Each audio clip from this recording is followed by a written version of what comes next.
ang hayag ni Pablo, anak tayo ng Diyos. Hindi tayo anak ng dyablo. Pero si Jesus Christ naman, sa kanyang pananaw sa mga Pariseo, anak sila ng dyablo.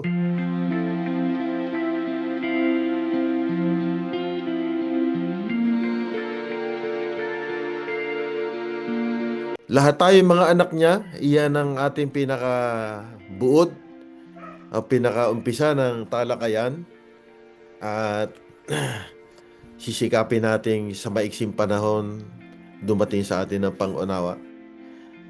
Sabi dito, bawat talakayan tungkol sa magandang balita ng pagliligtas ay dapat mag-umpisa kung saan nag-umpisa ang Panginoon sa kanyang paglalang, hindi sa ating pagkahulog.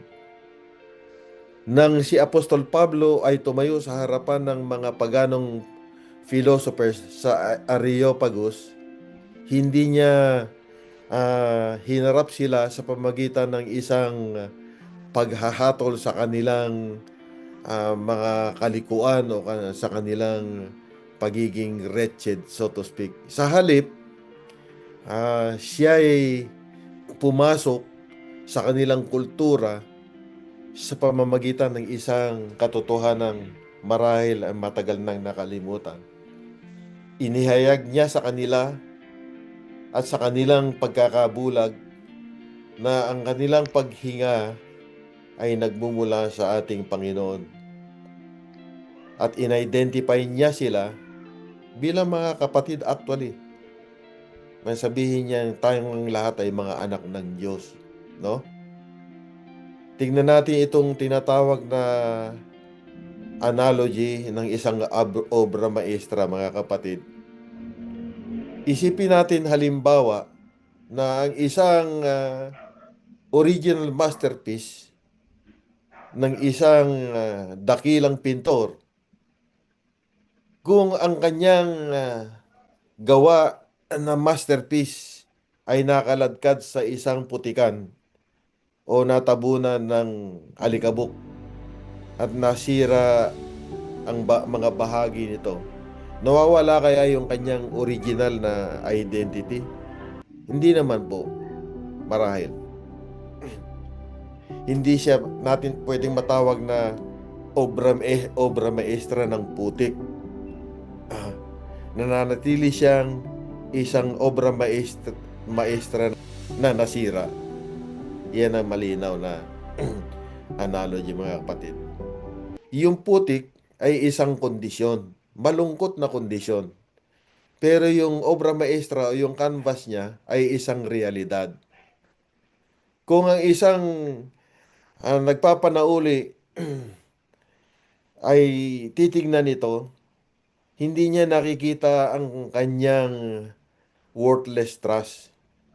They see something of immense value na dapat linisin at ipanumbalik, mga kapatid. Ang magandang halimbawa, yung isang $100 bill. Lukut-lukutin mo ito, papel ito, no? Lukut-lukutin mo siya, dumihan mo siya, o halos sabihin natin na talagang basura na maituturing mo sa kanya. Yung kanyang value ba na $100, nawala kaya iyon? Siguro itapon mo yun, mag-aagawan pa yung mga tao para damputin yun. Diba? Ganon din yung tinatawag na obra maestra. Hindi nawawala ang value nun, bagaman sa kanyang kondisyon, nagkaroon ng isang malungkot na karanasan. Ito'y magandang pananaw na magkakaroon sa isang evangelistic implication. Kung sasabihin natin sa bungad ng ating evangelism na ang mga tao ay anak ng pagkakagalit na makikita na sa Ephesians chapter 2 verse 3, at hindi natin siya ikakapit sa Acts 17:28 kung saan sinasabing tayo ang lahat ay mga anak ng Diyos, ginagawa natin ng pagkakagalit ng katulad ng disenyo.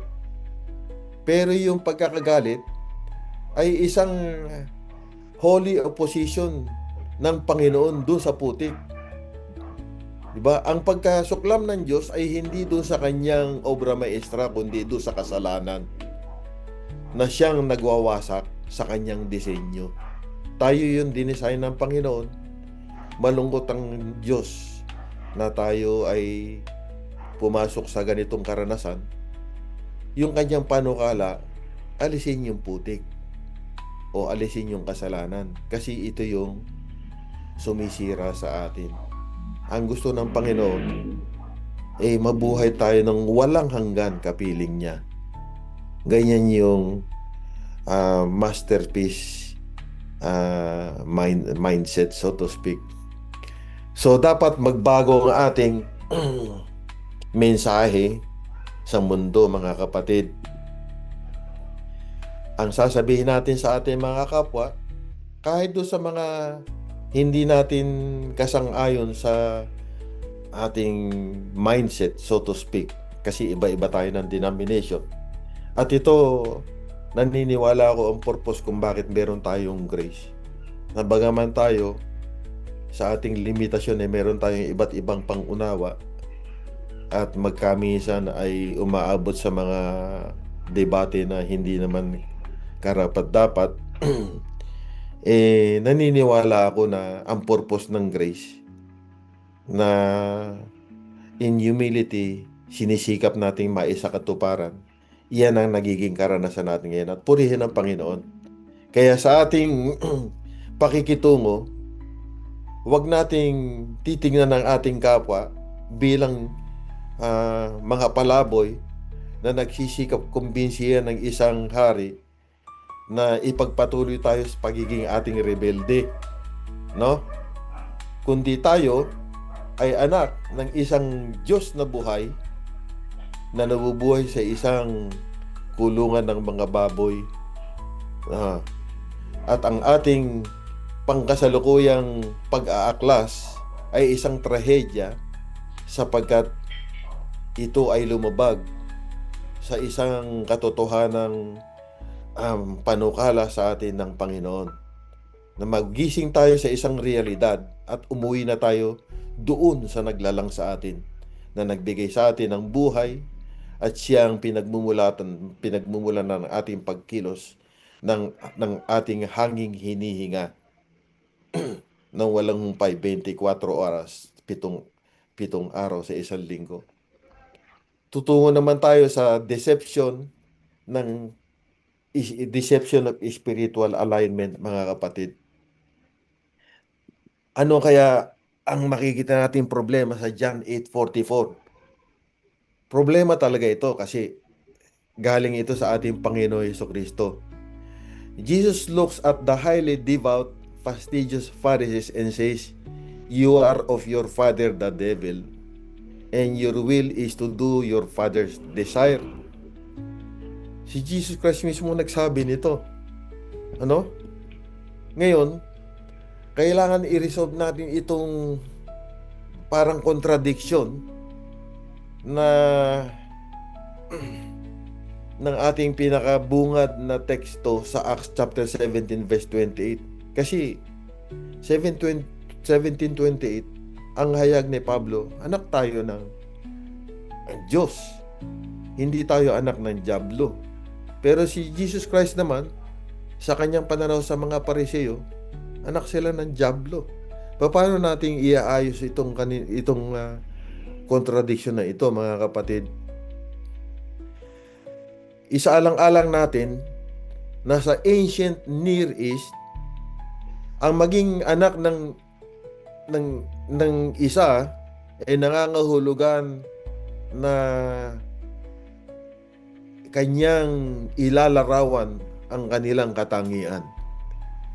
Si Jesus, dito sa John 8:44 na ating kino-consider ngayon, ay gumagamit ng isang diagnostic or ethical language. Ang mga Pariseo ay mga anak niyan ng Diyos sa disenyo. Pero naging anak sila ng dyablo sa pamamagitan ng kanilang mga pagkilos. Anong pagkilos ito? Naka-align sila sa panlilinlang, at pag-murder. They chose to align with deception and murder. Ang original na kasinungalingan na ipinunla ng kaaway do sa Genesis 3 ay isang pananaw na ang Panginoon ay restrictive, withholding tyrant na hindi natin mapagkakatiwalaan.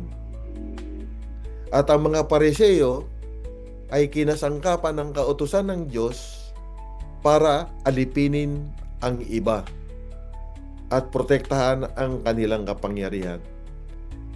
At ito ay isang larawan ng katangian ng isang master deceiver.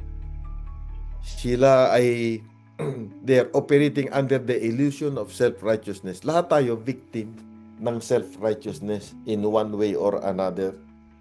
Walang exempted sa atin.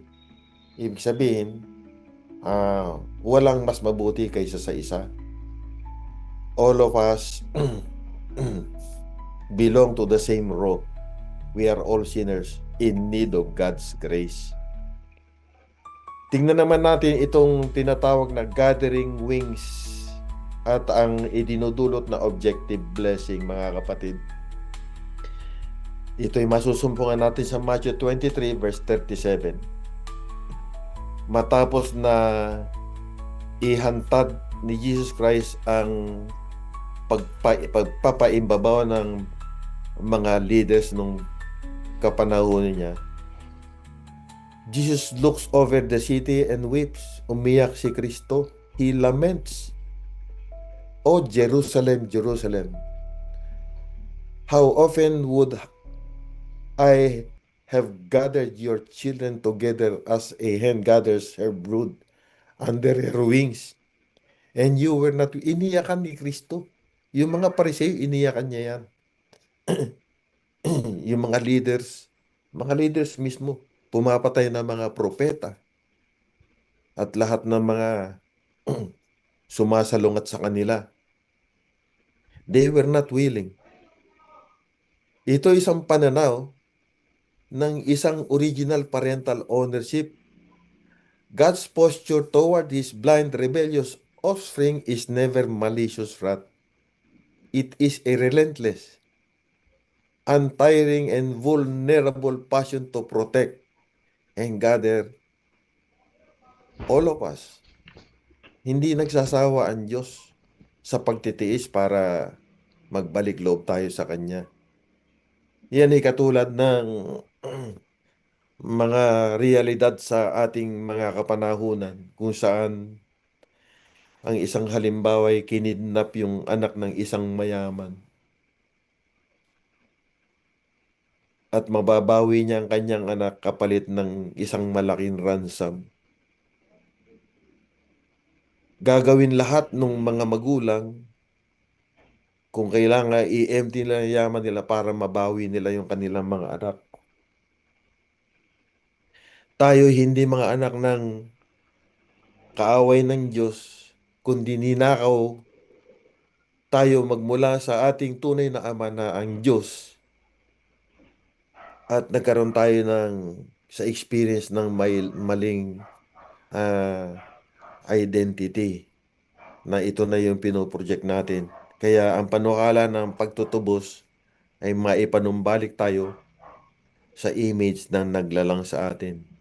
The purpose of restoration is to restore in us the image of our Maker, mga kapatid. Itong extranos na Greek, ang ibig sabihin nito, outside of us principle. At ito madalas nating binabahagi sa ating talakayan. But God, being rich in mercy, even when we were dead in our trespasses, binuhay tayo kalakip ni Kristo, ibinawang kasama niya, at pinaupong kasama niya sa langit na bayan. Yan yung Bagaman hindi pa natin alam kung anong ibig sabihin ng lumapit sa Kanya, magpasakop sa Kanya, at ikumpisa lang ating mga kasalanan, at hindi pa nga tayo isinisilang sa mundo, ito na yung isang objective reality na naging initiative ng Panginoon na talagang tumutugma sa Kanyang banal na katangian na siya isang Diyos ng pag-ibig. Hindi siya naghihintay na ang Kanyang mga nilalang na makasalanan ay magbalik loob bago niya iligtas ang Kanyang mga anak, kundi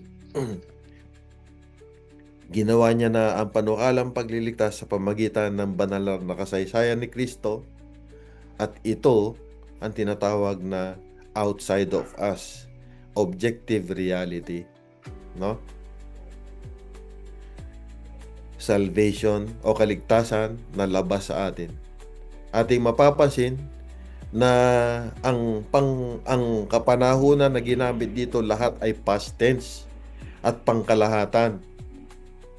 Through the principle of covenant representation, lahat na nangyari kay Kristo ay nangyari sa human race. Kaya nga yung isang inspirasyon na ibinigay ng mensahero, si Ellen White mismo, sabi niya, "The humanity of the Son of God is everything to us. It is the golden chain that binds our souls to Christ and through Christ to God. And this must be our study." Ito yung pinag-aaralan natin ngayon, no? Nung tumibok muli ang puso ni Kristo magmula sa libingan, ang humanity, ang puso ng humanity ay tumibok na muli. Ng Kanyang wasakin ang kamatayan, tayo'y Kanyang ibinangon, mga kapatid.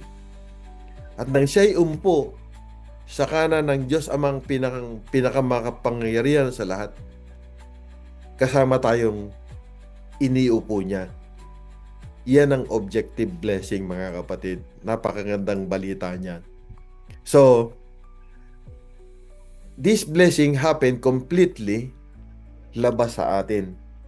Bago natin ito maranasan, bago tayo makipag-cooperate, at bago natin ma-realize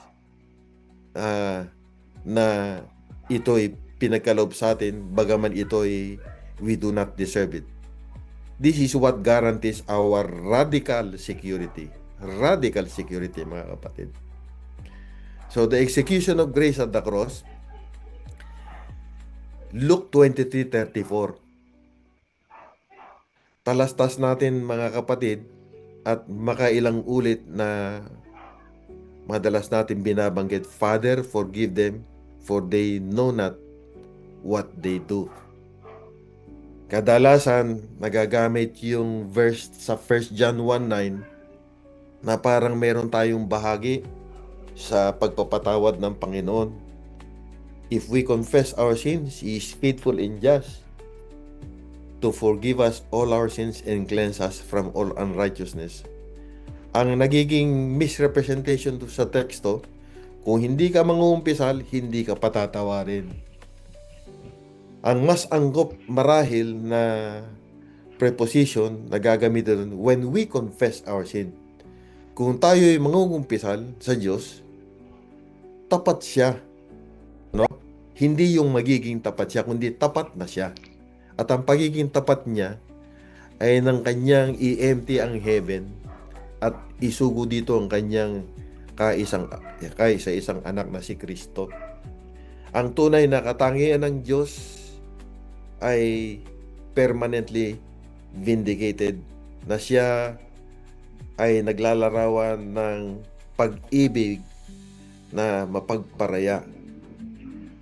The character of the enemy has been exposed as a defeated murderer. Ang pagkatalo ni Satanas, which is an utter defeat, is a defeat which he will never be able to recover, mga kapatid. So, ito na yung huling bahagi, mga kapatid, ang panawagan para sa kalayaan. So, when the scriptures announce that Babylon is fallen, naalala natin, di ba? Yung fall ng Babylon, dalawang yugto ng katotohanan. Tinalo ni Kristo ang kasalanan at nilulun ng kanyang muling pagkabuhay ang kamatayan. The fall of sin and the fall of death. It means that fear has completely lost its theological credibility at the cross of Jesus Christ, mga kapatid. So, anong charge sa atin? We must stop scaring people into the kingdom. We must stop using the devil's currency or commodity of deception, of anxiety, para puwersahin tungo sa isang behavioral compliance, mga kapatid. Kaya ang huling panawagan, let our message to our communities be beautifully, radically clear. Kayo'y kabilang o kayo'y mga anak ng Diyos. You are His sustained offspring. And living in sin, shame, and self-preservation is an unnatural distortion of your original blueprint. Huwag na kayong tumago sa kanyang naghukom, kundi tumago kayo patungo sa Diyos. Sapagkat ay ginawa niya na ang lahat ng daan ng malinaw at upang ihayag sa atin na tayo'y kapiling na kasama ng ating manunubos na si Kristo at tagapagligtas doon sa langit na bayan, sapagkat nabayaran niya na ang katapat ng ating pagtutubos.